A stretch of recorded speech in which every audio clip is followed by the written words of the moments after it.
Hello everyone. Today we'll talk about the Maharaja of the Skies, the company which conquered the skies of Indian aviation and is also considered as the pioneer of the same. Yes, you guessed it right. It's Air India. Isn't it so fascinating, ladies and gentlemen, that after the word Maharaja reaches your ears, Air India flashes in your mind? With that, you can imagine how strong its marketing and branding was done. You must be aware that Air India, whose profitability and valuation crawl on the ground, once used to soar up high in the sky. It was JRD Tata who made Air India such an exemplar of magnificent operations and excellent customer service that when Singapore was going to launch its airline, the Prime Minister of Singapore, yes, you heard it right, the Prime Minister of Singapore suggested the team to study about the high standards which has been set by Air India. In this video, we'll discuss the management strategies and lessons which JRD Tata used to scale Air India to such heights. What factor led to the decline of Air India? Also, can Air India rise up again despite its debts? And can Tata repeat the history? Be with us in this insightful journey till the end. Today's era of aviation is somewhat resonated with the names like Indigo, SpiceJet, GoAir, etc. etc. But let me take you back to the times when the notion of flying and traveling in air was limited only to books and fantasies. That was the time, guys, when the idea of aviation was sowed into the mind of JRD Tata by a South African aviator named Neville Vincent. It was Neville Vincent who motivated JRD Tata to start an aviation company. Being an aviator himself, this idea resonated with JRD quite well. The business proposal was made and forwarded to the then chairman of Tata Group, JRD Tata. The plan was then proposed to the British Indian government and a subsidy was also asked by the Tatas. But after the demand of Tatas were declined by British government, Tata decided to start the airline all by themselves without the help of British Indian government. And here, ladies and gentlemen, India got its first aviation company. So finally, on 15th October 1932, the inaugural flight of Tata Aviation Service took off from Karachi to Mumbai, piloted by JRD Tata himself. Back then, the flight was used to carry mails. And you know guys, JRD Tata was the first Indian to get a pilot license. He's also called the father of Indian aviation. Starting an aviation company wasn't easy, though even after having the first mover's advantage, it was quite a challenging journey. But JRD Tata's strong passion for excellence and magnificent operational capabilities of Neville Vincent led to the completion of the first year of Tata Airlines with a 100% punctuality record. The company soon became profitable, and in the next 5 years, the profit of Tata Airlines surged from Rs 60,000 in 1933 to Rs 6 lakhs in 1937. But guys, whenever something good happens, something bad follows. The same went for Tata Airlines as well. In 1939, civil aviation was suspended in India due to the outbreak of World War II. But the darkness was not everlasting. Soon after the World War II ended, regular aviation services were again restored. Tata Airlines made a comeback with a double thrust. In 1947, Tata Airlines went public under the name Air India. And here's when, ladies and gentlemen, two things were born. First, the name Air India, and second, the Maharaja. Yes, the Maharaja. Maharaja was the brainchild of the marketing whiz of Air India named Bobby Kuka. The mascot of Maharaja, which was adopted in the year 1946, was actually inspired from one of the friends of Bobby Kuka, Syed Wajid Ali. Maharaja rebranded the airlines completely. The image of India, which the Maharaja bore, also helped in establishing the image of an Indian airline abroad for Air India. This kind of marketing using a mascot was also adopted and widely used by many brands. One of the prominent examples is Amul. You guys must also have enjoyed the humorous cartoons of Amul as well. Besides the splendid marketing and branding attempts of Bobby Kuka, JRD Tata's 3 strategy helped a lot in making Air India the legend. First, micromanagement. Second, excellent customer service. And third, constructive cost cutting. JRD constantly correlated perfection with excellence. His success motto was fairly simple: to be committed to a single idea and to do everything in one's power to make sure that it reaches its maximum potential. And as here the saying goes, always aim at perfection, for only then will you achieve excellence. So was the case in Air India too. He used to look at every nook and corner of the aircraft. JRD would always walk the length of the aircraft, checking every possible thing in the airline, from the curtains to the seat covers, from the level to which the wine was poured into a wine glass to the hairstyle of the air hostesses. He aimed to make Air India the best airline in the world. To make Air India the best, he knew that this required the highest standard of customer service and excellence. He told airlines employees that I want the passengers who travel with us do not have occasion to complain.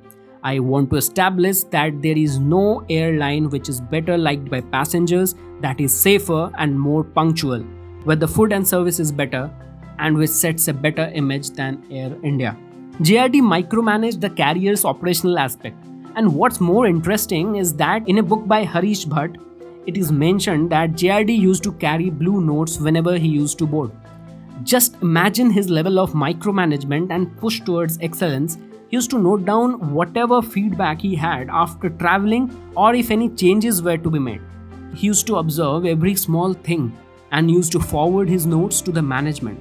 To give you an example, some extracts of the notes of JRD Tata from 1951 states that the tea served on the board from Geneva is without exaggeration indistinguishable in color from coffee. I do not know whether the black color of the tea is due to the quality of the tea leaves or due to excessive brewing. I suggest that the station master at Geneva be asked to look into the matter.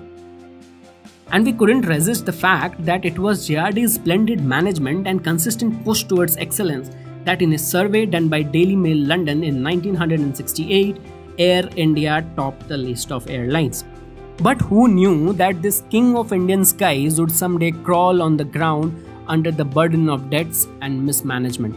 In 1953, Government of India passed the Air Corporations Act and nationalized the airline. JRD Tata was completely against this act of the government. All along, JRD Tata's main variance was that the Government of India had no experience in running an airline company, and nationalization would result in bureaucracy and lethargy, leading to the decline in employee morale and ultimately fall in passenger services. Unfortunately, this prediction of JRD Tata proved exactly true in coming days. Jitendra Bhargav, the ex-executive director of Air India, had said in his book The Descent of Air India that the legendary JRD Tata and his marketing whiz Bobby Kuka made Air India one of the best airlines in the world. But the rot that set in after the unceremonious nationalization by Prime Minister Jawaharlal Nehru took a few decades to sew up as big losses. Over the decades, the government asked JRD Tata to continue as chairman and later as a director, but ignored his anguished letters that pinpointed what was going wrong. Stopping the personal loot of the national carrier was seen as a crime in those days. There are many examples like V. Subramanian, the additional secretary and advisory in the Ministry of Civil Aviation, Sunil Arora, the ex-MD of Air India, who were harassed and transferred when they tried to raise objections and tried to make Air India profitable. After Air India was ripped off by the politicians and bureaucrats, it was planned to re-privatize it again. After many unsuccessful attempts, Air India was finally acquired by Tata Sons for rupees 18,000 crores. But will this bid change Air India's fate? Or will it affect the Tatas the same way Jet Airways and Kingfishers affected their promoters? Well, in that case, ladies and gentlemen, we must not forget that Tata is still a major player in the Indian aviation market. In 2015, Tata launched a full-service airline in collaboration with Singapore Airlines called Vistara. Moreover, Tatas have 51% stake in Vistara and 84% stake in AirAsia. Therefore, Tata has an immense experience in the aviation sector of India. Now the question is, how will this acquisition help Tata in setting their foot deeper in the aviation market? Well, if you take a look in 2020 market share report, Indigo leads the market with 51% market share, whereas the combined market share of Vistara and Air Asia is somewhat 13.2%, which will shoot up to 24% after the Air India acquisition, making Tata's the second largest aviation company in India and also one of the strongest competitor of Indigo. Soon enough, the aviation market of India might see a strong rival clash between Indigo and Tata's Air India. Moreover, Air India will also let Tata establish a strong foothold in the international market, where Indigo has no plans of entering in near future. Moreover, let's not forget that the Air India acquisition comes with its low-cost unit Air India Express, which is a 90 planes fleet, flying majorly on mid-eastern routes among 40 other international destinations. Besides all good things, there are also a plenty of risk involved. First, the debts. Second, the COVID recession. It was reported that Air India was making a loss of whopping 28 crores per day in the first quarter of 2020. First quarter of 2020 saw the total losses of Air India rise up to rupees 2,570 crores. The Air India acquisition is already challenging given the magnitude of its losses over the years. But also, guys, don't forget to add a global economic crisis brought on by the COVID-19 pandemic to the pot. And no doubt, this had impacted the aviation and tourism industry quite hard. Though a sign of revival can be seen, but still the huge debts are a major concern. Also, in long run, a stiff competition can also be seen in the domestic segment from Mr. Jhunjhunwala's Akasa, which indeed will impact the market share and leadership of Indigo in Indian low-cost carrier aviation segment. Whereas Tata's Air India might get a leverage here, owing to its international foothold. I won't be surprised if in future we can see Tata as the market leader in the aviation sector of India. By the way, what's your thoughts on this? Now coming to the most important part of the case study. That is, what are the key takeaways and learning from this case study? First, don't be afraid to be the first mover. Since the risk is high, so is the return. Despite all the challenges when the British Indian government denied subsidy, Tatas, in order to achieve their goal, funded the business all by themselves. One must put heart and soul in the business. Being the first in the industry will arise many problems, but one must be committed to a single idea and to do everything in one's power to make sure that it reaches its maximum potential. Second takeaway which I would like to put forward is to achieve excellence, aim perfection. JRD Tata micromanaged each operation to achieve perfection. His main focus was to make each passenger happy. He was also inclined towards improvement and pushed himself and his company towards excellence. Third, sell emotions, not products. At that time, there were many airlines, but Air India branded itself as the airline which carries India's image. All credits to Bobby Kuka and his Maharaja, who contributed the most in achieving the same. The marketing of Indianness through Air India's mascot helped the airline to build a nationalism feeling around it.